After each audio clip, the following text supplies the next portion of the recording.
नमस्कार दोस्तों, जैसा कि देख सकते हैं आज मैं लेकर के आया हूँ इंडियन कॉन्स्टिट्यूशन। और ये सबसे इम्पोर्टेंट सीरीज़ है। और हर मजबूत इमारत की तरह कॉन्स्टिट्यूशन भी एक फाउंडेशन है। ये फाउंडेशन शुरू होती है पार्ट 1 से, और the constitution and it's territory.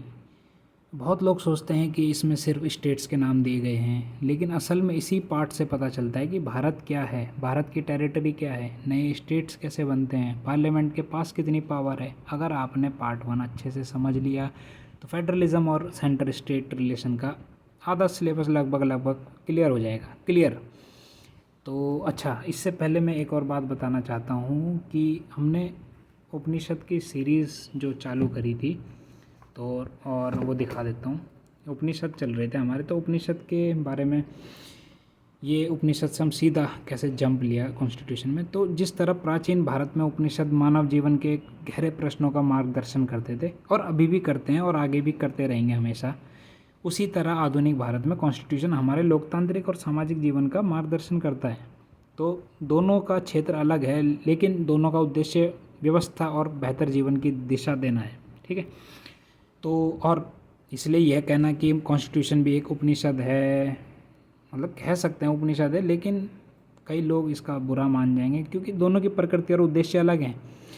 अगर हाँ, एक साहित्यिक या रूपक शैली में बोल सकते हैं कि अगर जिस तरह उपनिषद व्यक्ति को ज्ञान और चिंतन की दिशा में ले जाते हैं या दिशा दिखाते हैं, तो उसी तरह कॉन्स्टिट्यूशन एक राष्ट्र को कानूनी और संस्थागत दिशा देता है।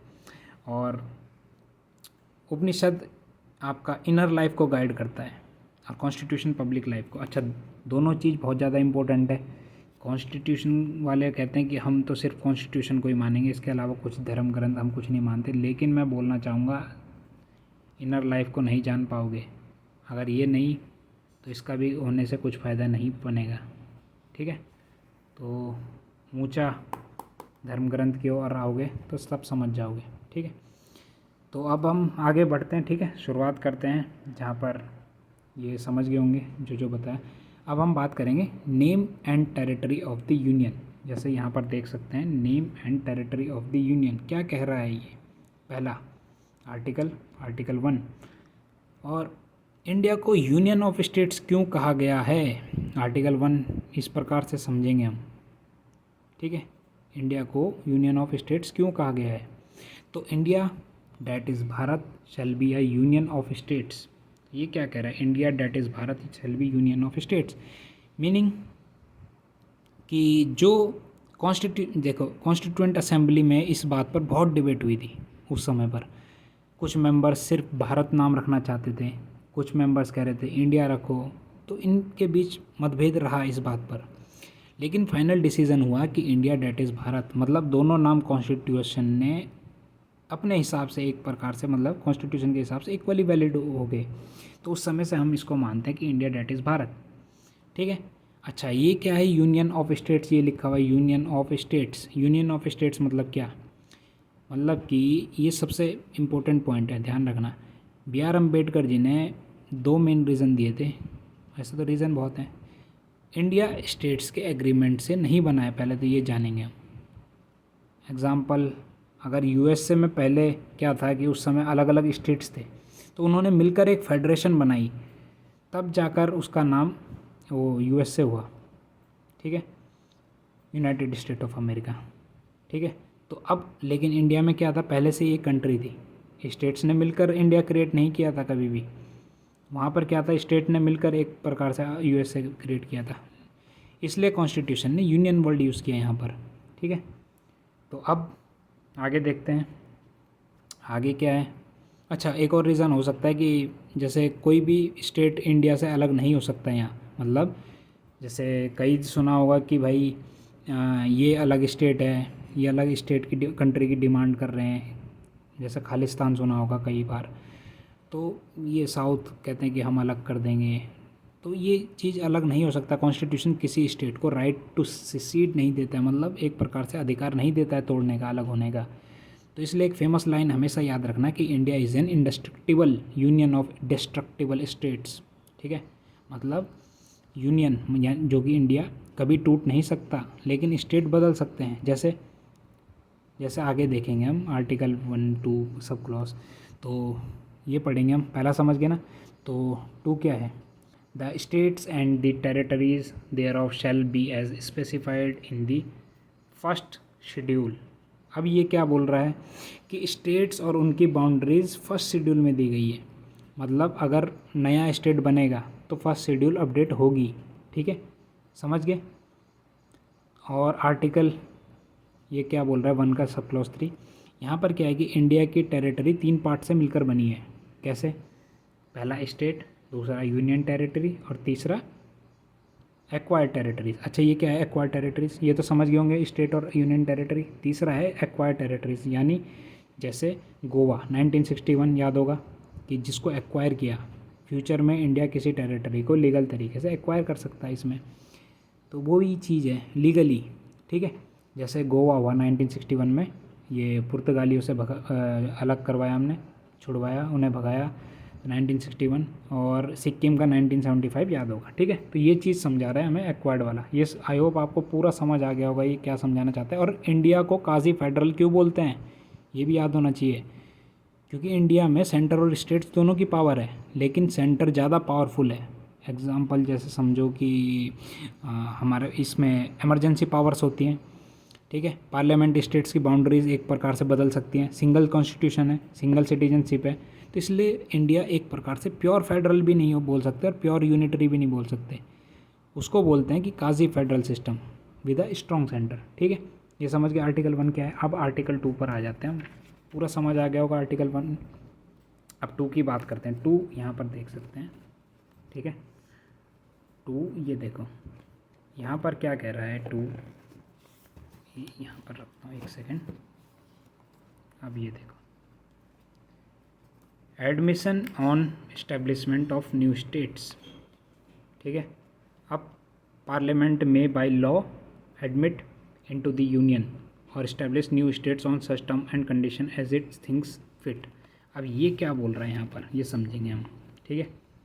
आर्टिकल 2 यहाँ पर कहना चाहता है ये कि जो एडमिशन और इस्टेब्लिशमेंट ऑफ न्यू स्टेट्स, इस आर्टिकल का यूज़ तब होता है जब इंडिया के बाहर की टेरिटरी, जो बाहर की टेरिटरी है उसको इंडिया में इंक्लूड करना हो या नए स्टेट को एडमिट करना हो, समझ गए। जैसे एग्जांपल सिक्किम का भारत में आना, ठीक है, हिस्टोरिकल है, तो 1975, तो ये पढ़ सकते हैं, समझ गए होंगे।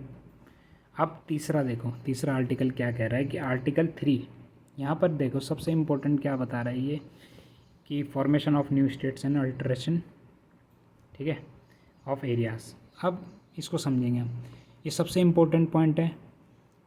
पार्लियामेंट कर सकती है नया स्टेट बनाना, 2 स्टेट्स को मर्ज करना, किसी स्टेट के एरिया कम या बढ़ाना, बाउंड्रीज चेंज करना, नाम चेंज करना। जैसे सबसे ज़्यादा याद होगा लोगों को उत्तराखंड, बहुत ज़्यादा लोग आते हैं घूमने यहाँ, तो उत्तराखंड का एग्जांपल ले सकते हैं, ठीक है। तो आई होप आपको समझ आया होगा ये वाला आर्टिकल कि अच्छा ये भी हो सकता है तेलंगाना, छत्तीसगढ़, झारखंड, ये नए स्टेट बने, जो जम्मू एंड कश्मीर रीऑर्गेनाइजेशन हो गया, तो ये चीज़। तो यहाँ पर क्या है कि प्रोसीजर क्या होगा, इसका प्रोसीजर समझो। प्रोसीजर ये है कि सिर्फ प्रेसिडेंट की एक रिकमेंडेशन से इंट्रोड्यूस होगा बिल, जो होगा ना ये प्रेसिडेंट ही रिकमेंड करेगा, इंट्रोड्यूस करेगा। प्रेसिडेंट कंसर्न्ड स्टेट लेजिस्लेचर से ओपिनियन मांगेगा, ठीक है। बस स्टेट अपनी ओपिनियन देगा, ऐसा नहीं कि भाई सब कुछ ही संभालेगा वो। ओपिनियन, पार्लियामेंट उस ओपिनियन को मानना ज़रूरी है या नहीं, ज़रूरी नहीं है, ठीक है। पार्लियामेंट सिंपल मेजोरिटी से लॉ पास कर सकती है, यही इम्पोर्टेंट पॉइंट है, ये समझना बिल्कुल, ठीक है। तो आई होप आपको समझ आया होगा ये चीज़। अब आगे देखते हैं यहाँ पर क्या है। अच्छा एक और है, क्या स्टेट यहाँ पर मना कर सकता है ना, इसका आंसर होगा नहीं। स्टेट सिर्फ ओपिनियन देता है, फाइनल डिसीजन पार्लियामेंट का होता है। जैसे अगर कल पार्लियामेंट राजस्थान को डिवाइड करना चाहती है तो राजस्थान असेंबली मना भी कर सकती है, मना भी करेगी, अगर राजस्थान जो असेंबली होगी मना करेगी, पर तब भी जो पार्लियामेंट लॉ बना सकती है इसके ऊपर, समझ रहे हो ना, पार्लियामेंट लॉ बना सकती है इसके ऊपर, ये समझना बात को, ठीक है। तो तो ये समझ गए होंगे आर्टिकल 3। अब आर्टिकल 4 की बात आती है। तो यहाँ पर क्या है कि laws made under article 2 and 3 to provide for the amendment of the ये first and the fourth schedule and supplemental incidental and consequential matters any law refer to in article 2 और article 3 shall contain such provision for the amendment of the first schedule and the fourth schedule। अब यहाँ पर क्या है, simple समझो। Article 2 और जो 3 के अंडर जो लॉ बनेगा उसमें फर्स्ट शेड्यूल और फोर्थ शेड्यूल में चेंजेस किए जा सकते हैं। सिंपल समझ गया ना।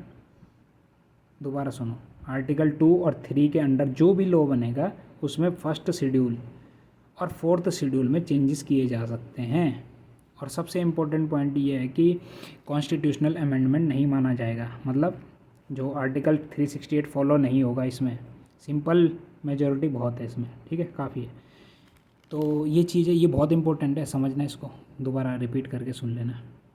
तो आपको समझ आ गया होगा आर्टिकल 4 क्या है आर्टिकल 4।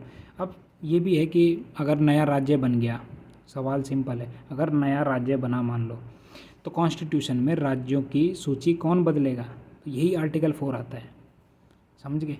आर्टिकल 4 क्या कहता है कि अगर आर्टिकल 2 या आर्टिकल 3 के तहत जो भी कानून बनेगा उसमें ज़रूरत पड़ने पर फर्स्ट शेड्यूल फोर्थ शेड्यूल में बदलाव किया जा सकता है।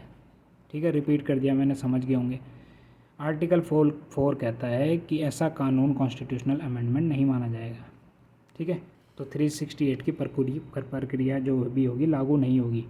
तो 368 समझा देता हूँ, कईयों को समझ नहीं आया होगा। 368 पार्लियामेंट को कॉन्स्टिट्यूशन को एक तरह से बदलने या जोड़ने या हटाने की पावर और प्रोसीजर बताता है। ठीक है, आर्टिकल 368 मतलब अगर संविधान में कोई बड़ा बदलाव करना हो तो आर्टिकल 368 बताता है कि वह कैसे होगा।